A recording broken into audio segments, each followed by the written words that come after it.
Aujourd'hui, j'ai envie de vous parler des éveils de conscience et du soutien que peut apporter un accompagnement psychologique dans ces moments-là. Alors, qu'est-ce qu'un éveil de conscience? Un éveil de conscience, je dirais que c'est une ouverture. Des ouvertures qui peuvent se faire lors de rencontres particulières, lors d'événements qui peuvent être plus ou moins forts, mais en tout cas qui vous marquent durablement. Lorsque vous les vivez, vous savez que ça a changé quelque chose pour vous. Lors de ces ouvertures, votre vision du monde peut changer, votre vision de la vie, votre vision de la mort, votre vision de votre rapport à l'environnement. Tout est bouleversé, finalement. Et lors de ces éveils de conscience, du coup, il peut y avoir un vacillement de vos repères identitaires qui fait que vous passez finalement d'un ancien système de croyances, celui dans lequel vous avez éduqué, dans lequel vous avez vos croyances, dans lequel peut être peut-être votre famille, à un nouveau système de croyances qui parfois est partagé par peu de personnes autour de vous. Ça dépend, quand vous avez de la chance, peut-être qu'il y a beaucoup de personnes près de vous qui partagent les mêmes valeurs que vous, mais parfois on peut se sentir un peu seul lorsqu'on a des nouvelles prises de conscience comme ça. Et donc, dans ce moment de bascule, on peut se sentir un petit peu fragile parce qu'on a accès finalement à des nouvelles informations dont on n'avait pas conscience auparavant. Parfois, on peut avoir des nouvelles perceptions sensorielles. On peut d'un coup être clairaudient, clairvoyant, clairsentient. Finalement, c'est comme si nos sens se développaient différemment. On a accès à des informations plus subtiles en lien avec notre environnement. On a accès finalement à, j'aurais envie de dire, notre soi supérieur, mais chacun l'appelle comme il veut parce que les mots sont toujours réducteurs. Et donc, les mots que j'utilise ne vont peut-être pas vous parler, mais l'important c'est de véhiculer une idée plus qu'un concept. Et donc, voilà, on va avoir accès à des nouvelles informations dans son environnement qui peuvent être très précieuses, qui peuvent nous permettre d'avancer, de changer de chemin, parce que ça nous permet finalement de quitter un petit peu le monde de l'ego, du mental, le cerveau gauche là qui prend beaucoup de place, vers un monde plus intuitif, vers une vie finalement où on est davantage connecté à son intuition, à son âme. Et du coup, parfois, ça peut être difficile à assumer quand l'environnement autour de soi n'est pas forcément ouvert à ce type de croyances, connaissances, expériences. On peut parfois se sentir jugé, on peut parfois être moqué, on peut parfois être accusé de fou. Pourquoi pas? Parce que quand on entend des choses qui ne devraient pas être là ou qui ne sont pas entendues par les autres, ça peut sembler bizarre. Et effectivement, la question peut se poser. Est-ce qu'il s'agit par exemple d'hallucinations ou alors de messages d'ailleurs? C'est une question importante qu'il ne faut pas négliger, mais d'où l'importance d'un accompagnement dans ces moments-là où on peut se sentir fragile. Parce que le fait d'être peut-être moqué ou d'être dans un environnement qui ne comprend pas du tout ces nouvelles perceptions auxquelles on a accès, ces nouvelles compréhensions, ça peut parfois, chez certaines personnes, les pousser à refermer la porte et à ne plus vouloir entendre parler finalement de toutes ces nouvelles choses auxquelles leur cœur a envie de s'ouvrir, mais qui paraît tellement dysfonctionnant par rapport à la société dans laquelle ils vivent, par rapport au monde dans lequel ils évoluent, par rapport aux personnes, aux amis qui les entourent, qui ne sont pas du tout dans ce système de pensée-là, que finalement ça peut être compliqué à assumer au quotidien. Et donc parfois, pour certains, ça peut paraître plus facile d'essayer de fermer la porte.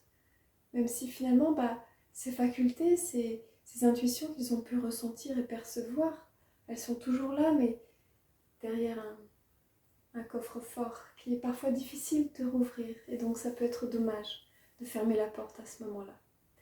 Et en même temps, c'est un moment donc où on peut se sentir un peu fragile parce qu'effectivement, les repères fondateurs de votre identité, de votre vie, de vos croyances peuvent vaciller à ce moment-là, changer, évoluer.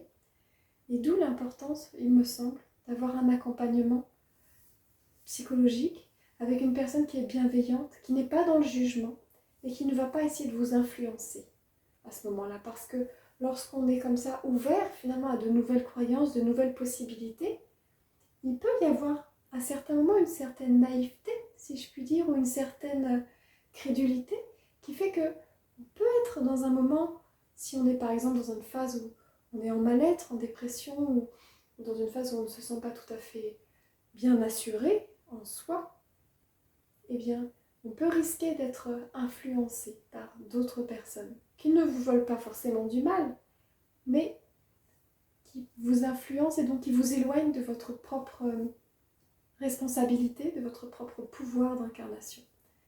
Et donc, il me paraît très important dans ces moments-là où vous avez finalement un point de bascule dans votre vie qui est important et positif, mais qui est important à prendre en compte et à accompagner, de toujours mettre en avant votre capacité de discernement. Et c'est quelque chose qui peut se travailler en accompagnement, sur le fait de toujours prendre du recul, sur les nouvelles informations qui viennent à vous, sur les choses que peuvent vous dire des personnes qui vous accompagnent ou des personnes que vous suivez, qui vous inspirent. Toujours faire un pas de côté pour réfléchir, tiens, un tel a dit ça, c'est une personne que j'estime beaucoup. Est-ce que moi, ça me parle? Est-ce que ça résonne en moi, les mots qu'il utilise? Ou est-ce que ce n'est pas ma réalité? Et c'est important de toujours cultiver ce discernement à l'intérieur de vous pour ne pas vous laisser influencer par les autres, pour suivre votre propre chemin de vie.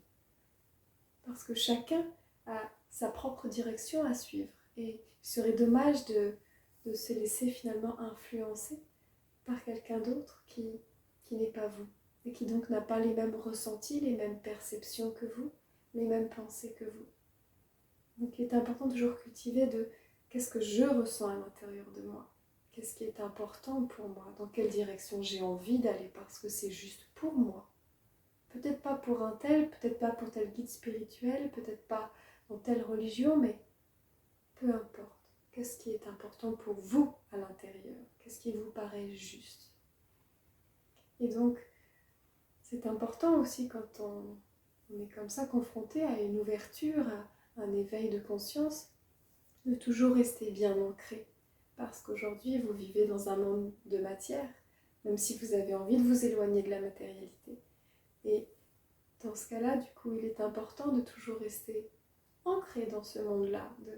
Ok, il y a des nouvelles ouvertures de conscience, vous avez plein de nouvelles idées, plein d'envies, peut-être plein de chemins, mais c'est pas pour autant que, comme certaines personnes qu'on pourrait dire un peu perchées, par exemple, il faudrait tout lâcher du jour au lendemain et partir, je ne sais pas, au fin fond des bois, sans aucune assurance, sans aucune sécurité.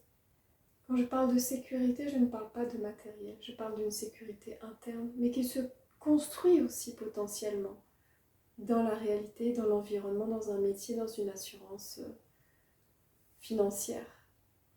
Et donc, il est important de ne garder les pieds sur terre, si je puis dire, pour allier voilà, les réalités du quotidien, les besoins que vous avez à satisfaire, tout en nourrissant cet éveil spirituel qui est venu à vous, cette ouverture à l'intérieur de vous, pour continuer d'avancer sur votre chemin, qui a peut-être pris une nouvelle direction, et qui doit rester ancré à la fois pour vos proches, pour vous-même. Et donc, voilà, aujourd'hui, moi, je vous propose des accompagnements psychologiques dans cet éveil de conscience, dans une ouverture, dans une neutralité, car chacun a sa vision des choses, ses croyances, ses idéaux, ses valeurs.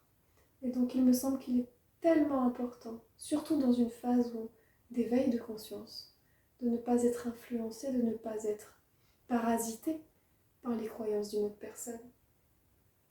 Et du coup, le fait de trouver une personne qui peut entendre ce que vous avez à dire, ce que vous ressentez, ce que vous vivez, sans jugement, dans un accueil bienveillant, mêlé de compréhension, ça peut permettre d'avancer sereinement sur votre chemin, en confiance, et de construire votre propre pouvoir, votre propre système de croyance, le nouveau que vous construisez vous-même, pas celui qu'on vous a inculqué depuis l'enfance. Avançons ensemble.